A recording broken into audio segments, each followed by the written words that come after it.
spare suit for me. For those of you that are probably wondering who's this handsome young man, I go by the name of Graft, and I'm a music artist from Leeds. The focus of my presentation today is supporting ourselves throughout success. And the reason why this is important to me is because I've always seen a lot of successful people speak about how hard they've worked to get to where they are, and how many sleepless nights that it took for them to achieve their level of success. But it's not as often that I've seen them speak about how those sleepless nights and how hard they've had to work has really took its toll on them emotionally and physically. And that's why I believe it's really important for us to consider and implement ways for us to support ourselves whilst working towards success. And this universal idea, right, that we'll be happy at the end of this extremely long and difficult journey of success can potentially shift into being happy throughout and actually prioritizing our well-being, emotional state, and just feeling happy within the journey. A lot of the time when it comes to success, right, in this society especially, in Western society, success is looked at as external possessions. Having a nice car, a nice house, nice clothes, loads of money. And those things are great because, if I'm honest with you, I'd rather be upset crying in a Range Rover than a car that, you know, the window can't even go. For real, it's the comfortability, right? A lot of the time when it comes to those external possessions, how many times do we see people that have reached the pinnacle of success and they're battling with poor mental health, where they're going through depression, anxiety, alcohol abuse, drug misuse, all of these different things, and they're at the top. They've reached the level of success that many of us aspire to reach, but because they've put all of their focus onto these external possessions, the one thing that they forgot, and the most important thing that they forgot, in my opinion, is themselves. And that's why success to me is more about internal opposed to the external possessions that we can acquire.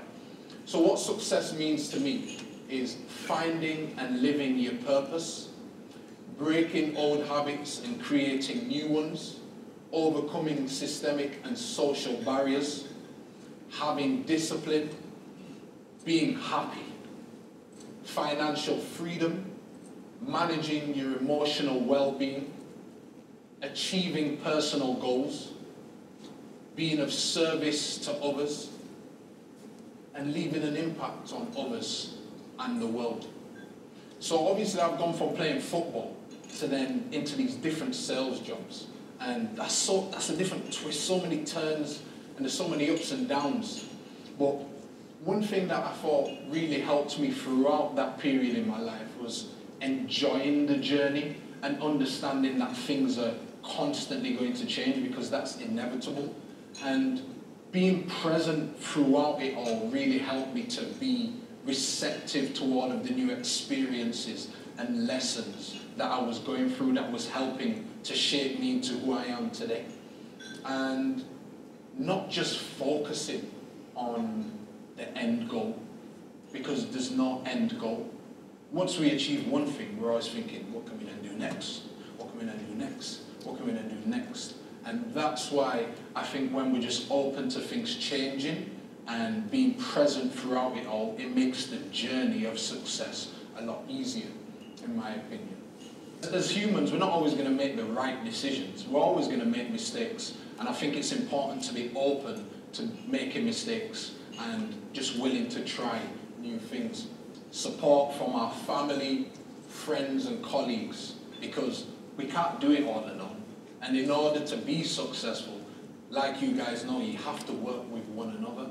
And even with my journey, sometimes I've been really hard-headed and been like, oh no, I can can do this alone. Look how far I've got without no one's help. But then I met my right-hand man, my best friend, Danny West, who's literally helped me along my journey to where I am now. And because of his help and his support, I've been able to get into more positions that I wouldn't have if it wasn't for Danny. And another thing that I found really important as well was keeping track of my own milestones. So sometimes when you're working so hard, and all you successful people in here, sometimes you can just get lost in all of the things that you're doing and you don't keep track of all of the little milestones. But when you keep track of it, you can actually see your progress in the journey and how far that you've come from the start to now. And I think that's a good indicator of how hard you're working and how much progress that you're making as well. Something I learned from my friend, in fact, she likes to celebrate everything. Like, if, say I released a music video, she'll be like, oh, let's go out, let's do this. I'm like, this is just normal to me, like, this is my job, like, why are we celebrating? And I always used to think, let me just celebrate the big wins, like when I work with a massive brand, like Virgin Media, for instance, let me celebrate those. But she allowed me to realise that celebrating the small and big wins were just as important.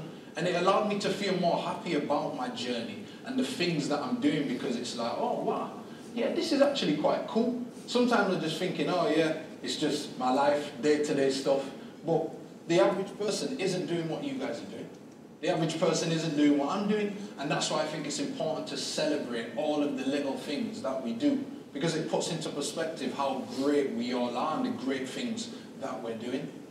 I think the majority of successful people experience along their journeys is burnout. And as an independent and successful musician, I can personally relate to this. And I believe there's a thin line between being disciplined with our actions and not listening to our emotions.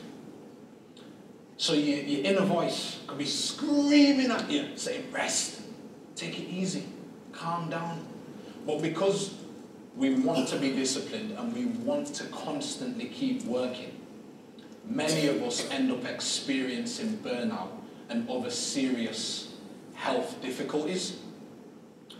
Now, this is when I wrote these questions, and I wanted to ask with you guys now. How do we know when it's time to take a break? How do we know if we're listening to our emotions? Are we enforcing healthy boundaries and saying no more often and putting ourselves first? How do we maintain a healthy balance between life and work? And what methods can we use to support ourselves? I think working towards success as a man, and that's not to exclude the beautiful women in here, but being a man, there's pressure from society, as you all know, as men in here, to always achieve, provide, and not rest. And a lot of the time what society enforces on us men is to not think about our emotions, but to constantly work, constantly achieve, constantly always doing something. And many of us as men, we can build our sense of identity on our achievements and our success. But I think that's where it can get really difficult, because if we're not achieving anything, then what's our sense of worth? When things are slowing down, how do we feel about that if we're just looking at our achievements as our identity? And that's why I wanted to ask a question for the men in here. Is your sense of identity based on your achievements and your success, or who you truly are as a person? There's different pressures on men and women within society, without a doubt. And suicide in England and Wales is 3 times more common among men than women. And the biggest killer of men under 50 is suicide. And nearly 3/4 of all suicides are men. And that's why I think it's vitally important for men and for all of us as human beings to really focus on gaining internal success. And what I mean by that is prioritizing our emotions, our well-being, our mental state, how are we actually feeling, opposed to constantly working, constantly being on overdrive. Because I use an example, right? Because in this society, for all of us, it's all about working, right? So I'm working here. I'm going to pour into your cup, pal. No worries. I'm going to pour into yours. I'm going to pour into yours. I'm going to pour into yours. I'm going to pour into yours. And by the time I've poured into everyone's cup, mine's empty. And then that will lead me to burnout and running dry. And then part of me running dry and burning out and not enforcing healthy boundaries and thinking about myself, I can start to have these thoughts. Many people around me, I've got close friends that have thought about killing themselves because they're always giving, and not thinking about themselves. It's amazing to give and support each other. That's important. We need to work together. But if you're not looking after yourself, how can you be pouring into other people's cups if yours is empty? If there's one thing I hope you all can take from this, is to prioritize the ways you can support yourself to be successful internally, to feel happy, whole, balanced, and well-rested. Because the more you achieve internally, that will manifest into your external success and improve your entire quality of life. Thank you.